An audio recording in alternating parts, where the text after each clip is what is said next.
Hello everyone! Welcome back to Drawn by Annie channel. This is me, Annie, and I will be drawing for you today. Grab your tea, coffee and snacks and let's dive into today's video.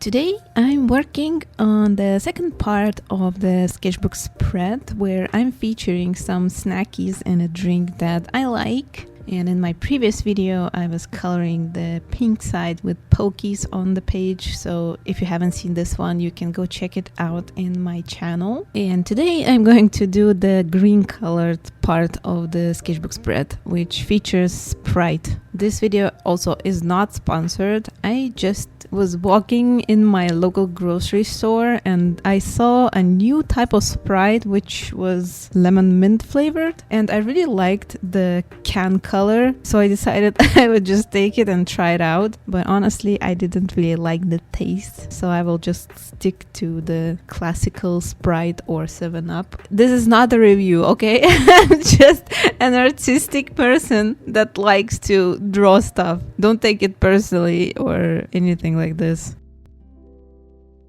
Honestly, I was never a Coca-Cola or Pepsi person. Most of my time I preferred lemon taste soft drinks or a cherry flavor, something like that, but not much into Coca-Cola. I was never too much into soft drinks in general, honestly. I'm a tea lover from a very long time. I may have an occasional drink here and there, but like it's pretty rare compared to how much tea and coffee I'm drinking. Like it's nothing literally. But as a artistic person, I like colorful packaging and I like shiny stuff. So yeah, sometimes I'm just buying things out of their packaging looks. Don't judge me. This is my little guilt.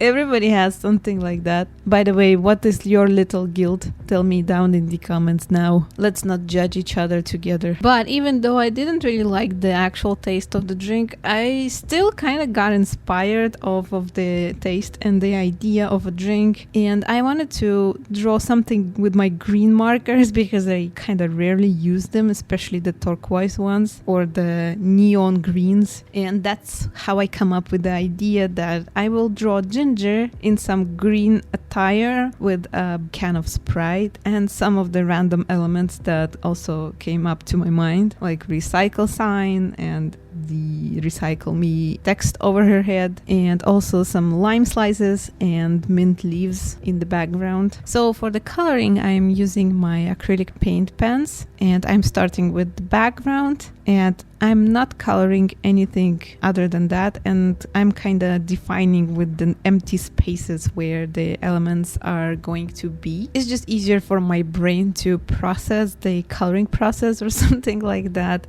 And I like to start with the background because later on oftentimes I've had this guilt of mine that I didn't color the background at all, so I left my artwork just be kind of in an empty page or like in a colorless vacuum. So in order to kind of fight this little guilt, I start with the coloring of the background and then I'm going in with the details and the rest of the drawing. In this case I have much higher chance to actually complete my artwork and not worry about me being outsourced by the time that I'm finished with the detailing and the rest of the drawing, and then I'm not going to have enough power left to finish the background. So just like in any other stuff or work, start with the hardest or the least favorite part so it will be done and then you can just enjoy the rest of the process.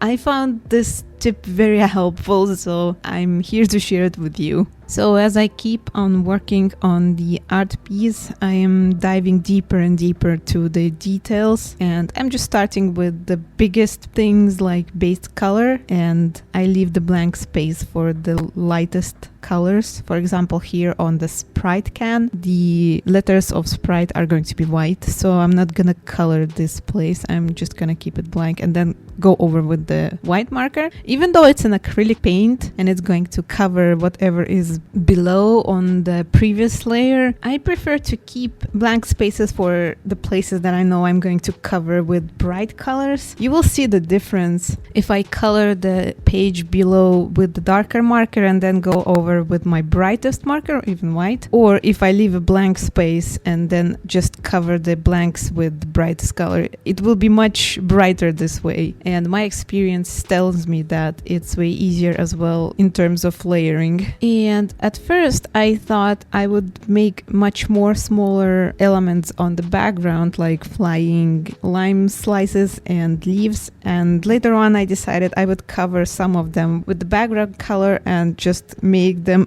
all overall a little bit bigger and like less in numbers, so there are less elements but they are slightly bigger, and you can see me doing it.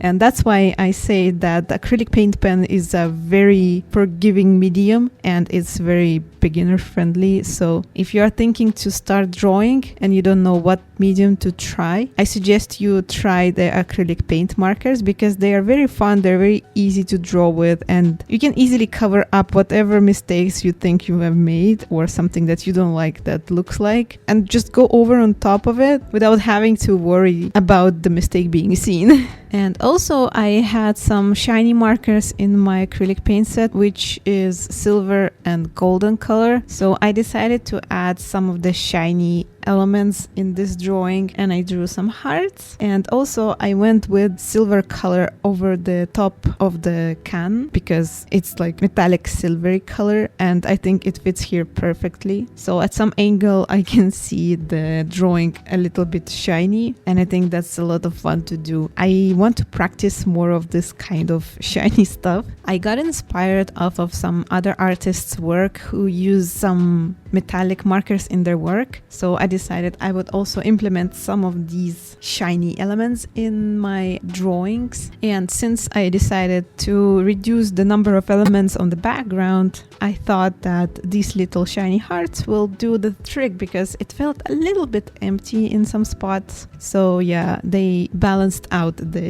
detalization of the whole thing perfectly. And as I'm done coloring the whole thing, I'm starting to work on the line art, and for the line art I'm also going to use the brush liner of mine, just like in the first picture of this spread, just to keep like the overall style and tone the same for the whole thing.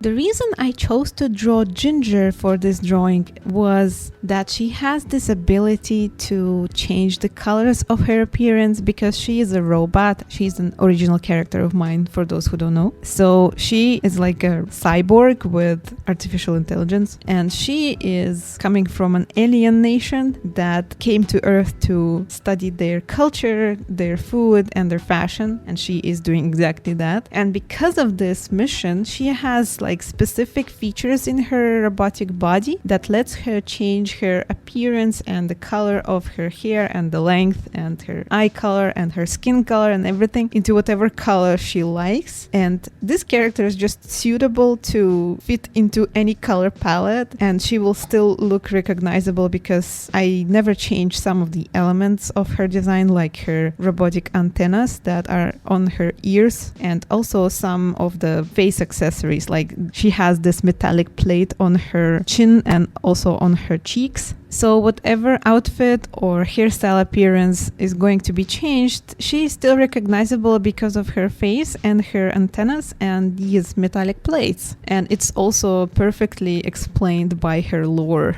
or like a background information. So yeah, that's why I thought she would be a perfect model for this artwork. I kind of missed drawing her because it's been a while, and that was a perfect opportunity to do so, as well as put her into something new, like a new color palette this time. And I also had the specific idea of me wanting to draw some food art, but together with a character. So that was a way to interpret this idea. And honestly, I'm very happy with what is coming out of it, especially now that the line work is almost done and Sparrow came to check on me and also check out the finished result.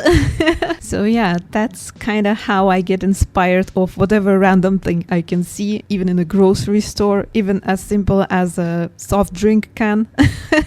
I hope you liked the result, and I hope you also enjoyed the process with me as much as I did. Thank you very much for joining me in this video. If you want to support this channel, you can leave a like, a comment, and subscribe to this channel and my other social media. This will absolutely make my day, my week, and my whole life. And I'm wishing you a wonderful day and a wonderful week and a wonderful life. Hope to see you in the next one. Bye-bye.